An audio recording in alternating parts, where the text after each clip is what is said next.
3 seconds shorter than the average attention of a goldfish. So, with that in mind, maybe I should conclude right now.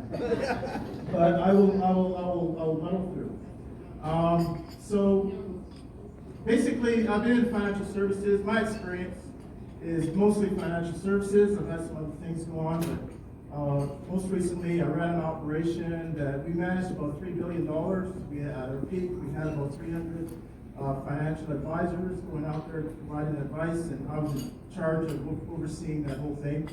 And most recently, I cashed out of that business, and I plan to take a couple of years just to hang out and try to enjoy life with my family. And thank God that that's been working out so far. And so I'm not sure what the next move is going to be, but we'll see. We'll figure it out. So, sometimes in life, when you go through a disappointment or a setback, sometimes a disappointment is an appointment with your true destiny. And a setback could be a setup to propel you forward for the future. And I just want to share with you some experiences I've had with you over the past. And sort of in that theme, talk about disappointments, which are appointments, and setbacks, which could be setups. So bear with me as I go through this. So we immigrated to Canada from Barbados when I was about 9 years old. I think back in those days, my mom had to come over. She came over as a domestic, and then she had to wait a year or two, and then I came over. I lived with my grandmother back in Barbados, and I came over back in Checker Hall, and then I came over after that. And little kid, and I had no idea what was going on. So arrived in Canada, it was great. I remember the first day of school, it snowed. Back in, I guess that would be early September. And I remember seeing snow for the first time. I went to school and made a big deal out of it. Everyone knew I saw snow for the first time. It was kind of cool. But what happened in school is they moved me back a grade immediately, without any testing, without any hesitation, without any thought to that. They automatically thought that because I was a kid coming from Barbados that I had to be moved back, because now I was in Canada, and of course the Canadian system is far superior than the system in Barbados, as we all know, right? Well, yeah. Well, the Barbadian system is the British system, as you know. That's one of the things that they retained in the island when Barbados got their independence. And as a matter of fact, within probably a month, they wanted to move me forward 2 grades.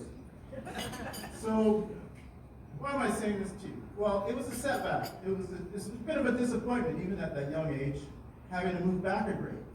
I sort of felt like I might not have been smart enough. Felt like, I guess now the word you might use is I might have been discriminated against. But that was my first experience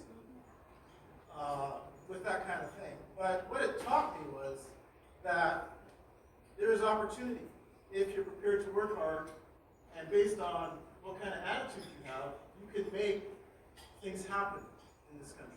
There's lots of opportunity. So what appeared to be a setback turned out to be a setup, because not only did they move me back to my proper grade, but they wanted to move me ahead and promote me to a higher grade. So that was one experience that I look back on, and I thought, even then I sort of thought I saw the opportunity. I said, well, you know what? This is an opportunity for me to work hard and prove that I belong in my full grade. I didn't expect to be propelled to another grade, but that's sort of what happened. So it was a great thing. So something that initially started out to be negative, and made me feel bad, turned out to be something good. So my mom and I grew up in public housing. Well, my mom was not, but I grew up in it. So every year, as a result of that, my mom tried to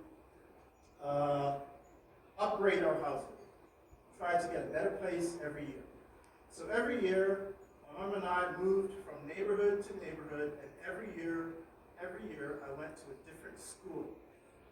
And so a lot of people would say, well, that's horrible. You never got to meet any friends, blah, blah, blah. You're starting over all the time. And back in those days, I was usually the only black kid in school. Maybe there might have been one other person, but definitely the only black kid in class. And often one of two, maybe three at most, black kids in school. So, there was also, I was a big kid. And so every school I went to, everyone was out to prove who was the toughest kid in the school. So every year I would end up in fights and things like that. So, but what happened was that as a result of moving schools every single year, I learned a lot of life skills. I learned how to communicate with people. I learned how to make friends. I learned how to make eye contact, which isn't a very big thing in Barbados, as you know. People don't usually make eye contact. At least it didn't when I was there. And so I learned how to communicate with people. And not only that, I built an extensive network of kids that remembered me and kids that I knew because I started to discover sports at the time. I built an extensive network of friends, and through sports we all became friends. And it turned out to be a significant advantage later on in life, which I'll get to. So what looked like something that might have been disappointing, a setback, whatever, you have to learn, try to learn and get new friends every year, learn a new system every year, all that sort of stuff, turned into a tremendous, tremendous opportunity for me. So I didn't know that at the time, obviously, but I'm just here to tell you that even though you might perceive something as one way, you have to sort of step back and think, maybe this is a setup. Maybe this is an opportunity. Maybe this is one way I can get ahead later on down the road. Maybe this is something that's preparing me for something better. So that was another thing that happened is, it was amazing. Even to this day, well, obviously, anywhere I go, I run into people that I know. I can go, and I often used to say, okay, within the next 20 steps, I'm going to run into someone I know. And that always happened no matter where I was in Winnipeg, and it was a great opportunity. Now, I started to discover sports. I used to be a great student. My mom, when she went away, she worked as a domestic. She sent money back to Barbados to my grandmother, and she put me in private school. And I used to go to, I think the name of it was Miss Leacock's private school. It was in Spikestown. And, very low teacher-student ratio, if that's the right way of saying it. I think it's low. So, had a lot of attention, and we learned a lot, and it was very strict. We had uniforms a whole bit, and, my mom did that. She made that sacrifice. And so I used to be a great student until I discovered sports. Carrie's laughing because Carrie and I played football together. And when I discovered sports, all bets were off. I became a very middle to low kind of student. For anyone here that's still in school, please don't do that. I wouldn't recommend it. I was hell-bent on being a professional athlete. I was hell-bent on playing sports. That's all I ever wanted to do. I just fell in love with sports. I was a big kid at the time. I was kind of athletic. And I guess it gave me an identity that sort of turned out to be great and bad at the same time. I'll touch on that later as well. But I really loved sports, and I started playing every single sport. I learned to play hockey. I learned to play every sport that was available back in those days. Football, I ran track. And so basically, my first love was hockey for some reason. And I decided I was going to put a lot of energy into hockey. I played all the other sports as well. And what happened was I started playing hockey, and then because we were moving every year I had to play on a different team. So I made it to the top tier. I think it was tier 1 at that time or whatever. I forgot what it was called, but I was playing. I was a decent athlete, and I learned fast, and I was playing first level hockey. And then we moved from the Weston area to East Codogan. Moved to East Codogan, and I tried out for the team. And I made it to the last cut, and then they cut me off the team. They said, you know what, we're familiar with our team. I think it was Air Canada Cup year, a big year, Bantam hockey.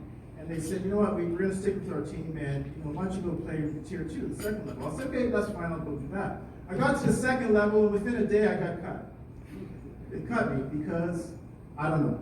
So when other people heard about that, they tried to move me to a different area to play for their team because other people knew, because I had moved around, they knew that I was a good player.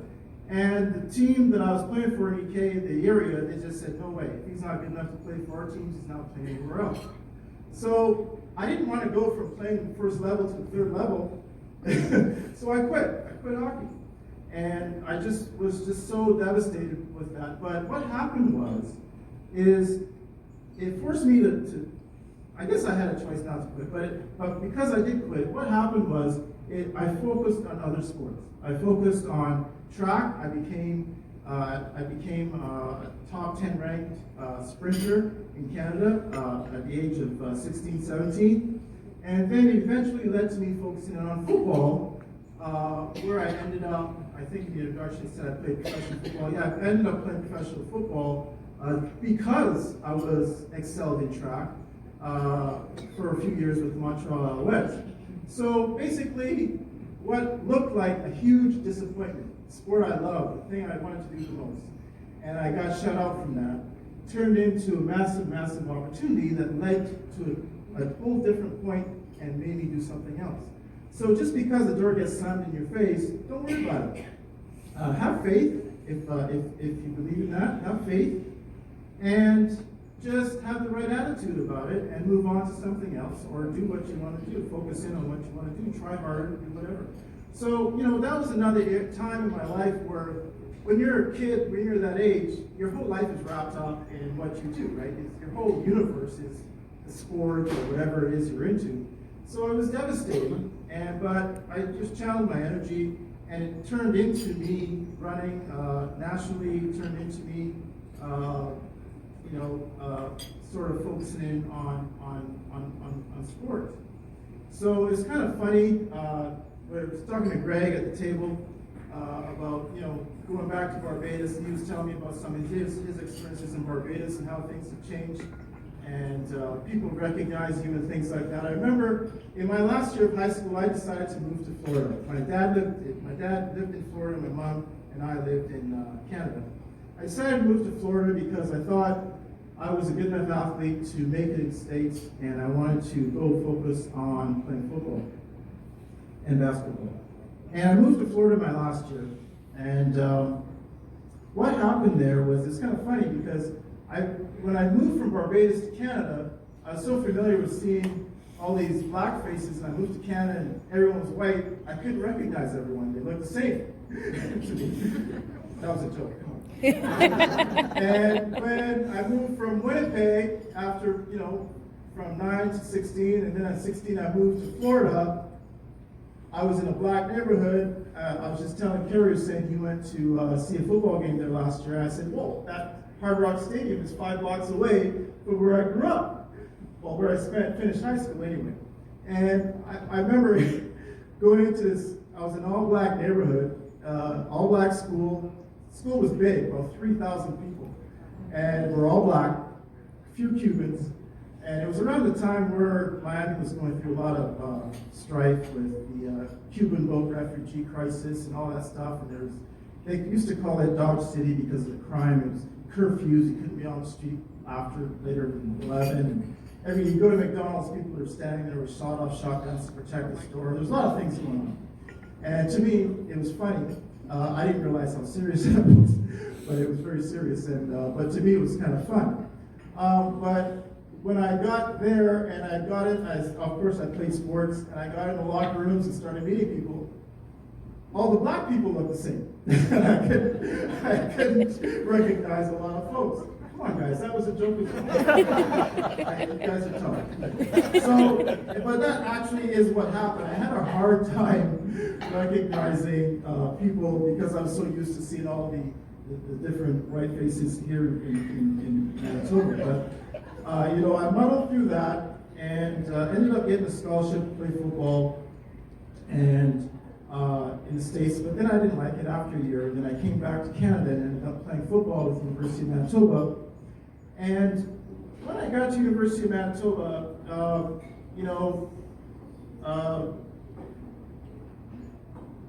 it was a unique experience.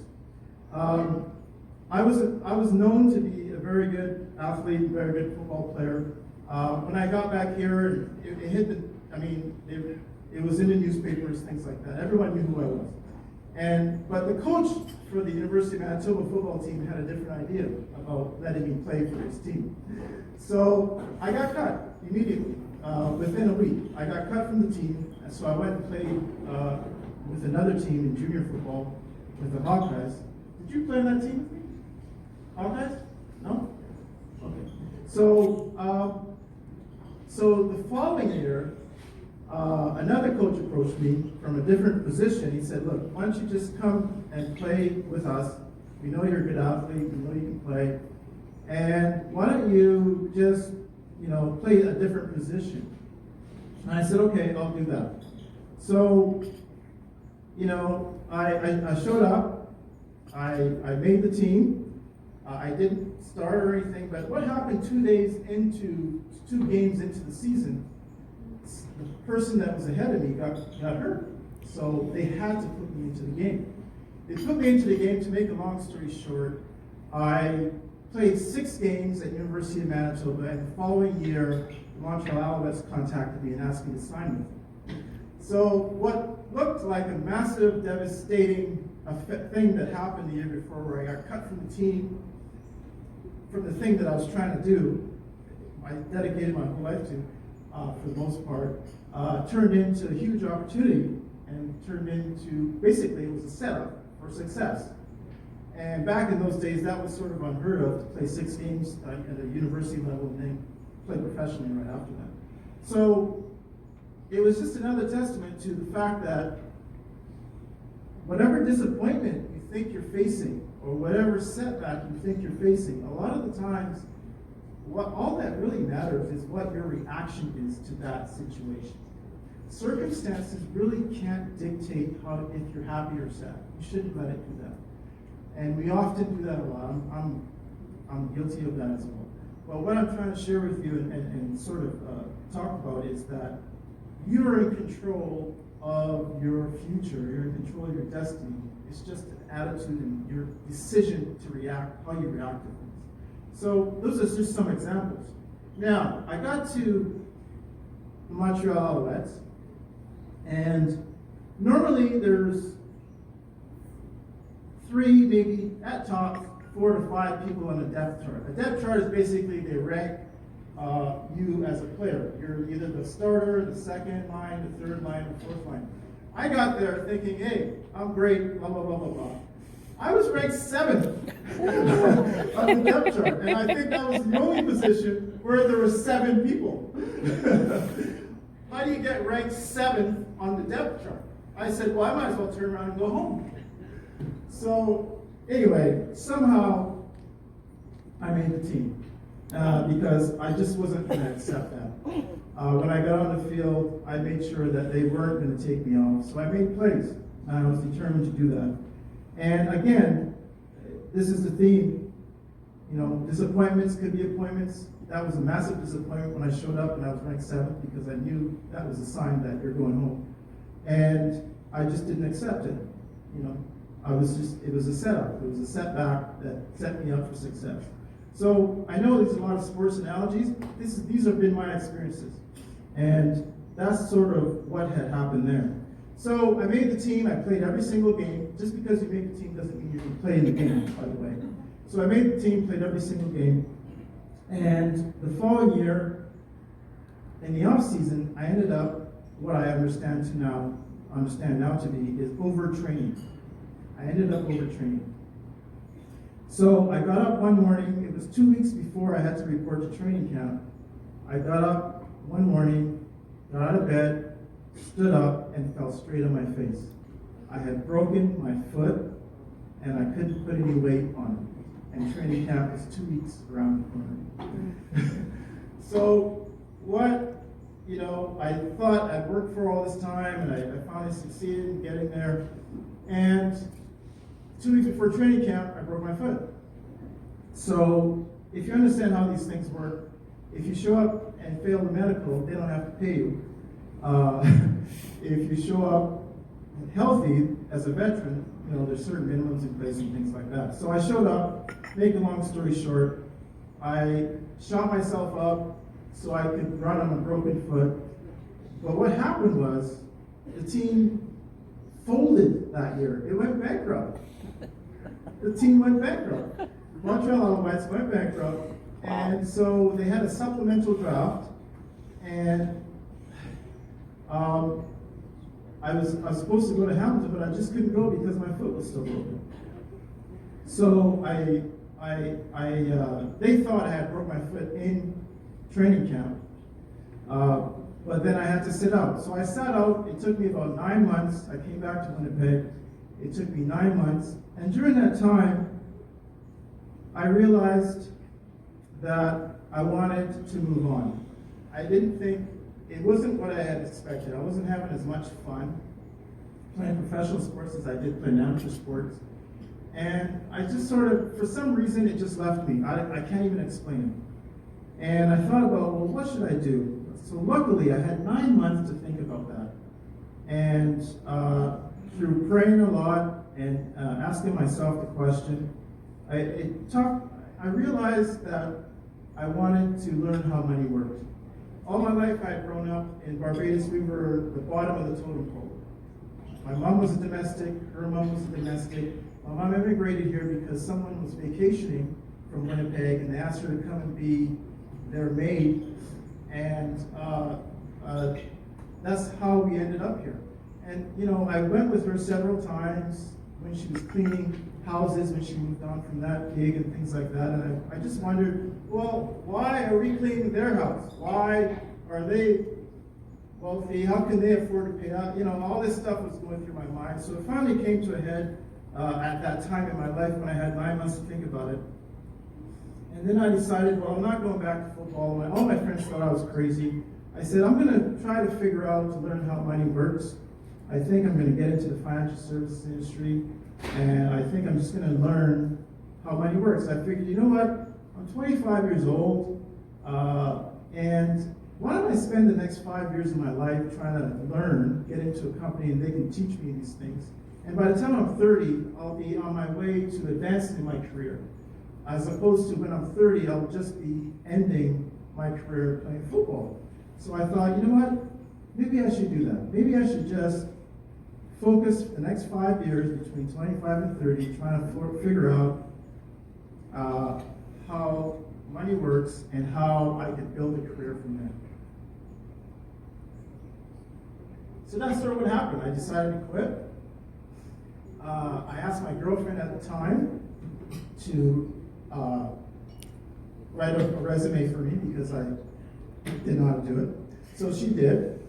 And I had no idea that being a professional athlete was such a big deal in the marketplace. What had happened, I told you it was good and bad, being a sort of good athlete. What had happened is I had tied all of my self-worth into my persona as being an athlete. And I didn't think I had any value in the marketplace whatsoever. But when I showed up to interview with the firm that I worked with, they immediately offered me a job. And they were so impressed that I played football. Everyone I knew played football, so it wasn't a big deal, but they thought it was a big deal. And so immediately I started working. And what happened was amazing. I didn't understand how people saw me. I saw myself differently. People saw me as a trusted person, someone they could trust and someone that they believed in. I had no self-confidence whatsoever because my whole embodiment was sports. And so it's good that I had confidence in that area, but it's bad because I had a very low self-esteem outside of that area. And that's why it's important to have a balance of athletics and academics. And so, for those of you who have kids here, please pass it on. I know you already have. So, that's sort of what happened to me. But it took me a good 5 years to realize and understand how people felt about me. And everyone trusted me with their money because they saw me as that kind of person. And I was really inspired by that. Now I went on to be, I decided that I wanted to get into leadership. So I got into leadership, and I got a team of advisors to work with, and I ended up being #1 in the country, in our little system across the country at that position. And then I got promoted, where I basically, as I said earlier, I had an office of about $3 billion that I oversaw, about 300 people, and I ended up being #1, formally recognized as being #1 in that situation as well. So that basically sort of was my career. Now, I had a lot of ups and downs. It wasn't all smooth, but I'll maybe share one of them with you. I think I have about 5 or 10 more minutes left. But what happened was, I had decided, probably 6, 7 years into my career, to move to Vancouver. And there was an opportunity in Vancouver. They flew me out. I interviewed. I didn't get a job. Came back. I was pretty dejected, upset, because obviously I thought I was the best person for the job, but I wasn't. And so shortly thereafter, what happened was I met my wife Yvette, and we sort of started to settle down and started a family. And Yvette did a great job raising our 2 kids, well, 3 kids if you include me. So Yvette, I just want to thank you publicly, because without that, in that period of time in my life, you're the one who really grounded me and rooted me and sort of got me focused in the right direction. So thank you so much for putting up with me during that time. We have 2 great kids. My son just graduated from University of McGill. He also is an athlete. He represented Canada this summer in basketball. He's played for Team Canada's basketball this summer. He's trying to get a job in Europe right now playing basketball professionally. Our daughter is a 2nd year med school at University of Manitoba. And Yvette did a lot of that work because I was really focused in on building a career. But what happened was that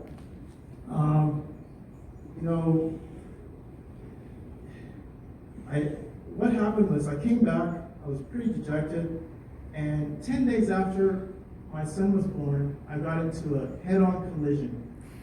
And I ended up having 2 hip surgeries, and I was in traction for about 9 months. So that was a huge setback. Would you agree? Yeah. And so, but it gave me time to think about, what am I doing? What do I really want to do? And it sort of recommitted me to myself. And when I got out of that situation, I ended up spending a lot of money on personal education. I ended up spending a lot of money and a lot of time trying to learn more, got dedicated more. I went to Wharton Business School, which is the #1 business school in the U.S. I did a lot of things like that. I started a radio show, CJOB. It was 3 or 4 years we did that show. It was fun. I produced it. I hosted it. I started bringing in a lot of acts and events, and all in the financial realm to make things happen. And within 2 or 3 years, what happened was, I took over this office, and then I grew it from a small office to #1 office in the country. So, what looked like, sort of 2 setbacks in a row. I didn't get promoted, got in a massive car accident right after, was basically a setup to retool. And it was an appointment with my true destiny. And so, these are just my stories, but I hope that they encourage you that no matter what you're facing, don't let it consume you. Just put your best foot forward and have some faith and believe and trust that good things will happen, and they will if you make them happen. You can make them happen. So that's sort of what happened in my career. And most recently, as I mentioned earlier, decided to cash out of the business and enjoy some time with my family. So, so what's the point of all this? I think I've said it over and over again. Disappointments or setbacks are simply just an appointment with your future self, and basically, are set up to become successful. Let it fuel you. Don't let it keep you down. Let it fuel you to the next level. Go to the next level with it. Let it fuel you. You'll always have people that are for you, and you'll always have people that are against you. Trust me, leading 300 people with a firm, a national firm, and managing $3 billion in assets, not everyone was for me. You're going to have people for you, you're going to have people against you. And, you simply have to believe and trust that you have what it takes inside to react properly to any situation that comes your way. Any situation that comes your way, trust that you have what it takes inside to react properly. And you do have that. And you can do anything you want to do, regardless of the circumstances. The circumstances should not control your mood or your attitude, even though often it does. It should not. What should control your mood or your attitude is you. And you're in control of what you do and when you do it and how you do it. And I just wanted to share some experiences that I've had as a testament to those statements. So, in summary, that's what I have to say to you here tonight. If you like what I have to say, thank the association. If you hate what I have to say, don't like it, you can blame me. But it was a pleasure being here tonight. Thank you so much for your time.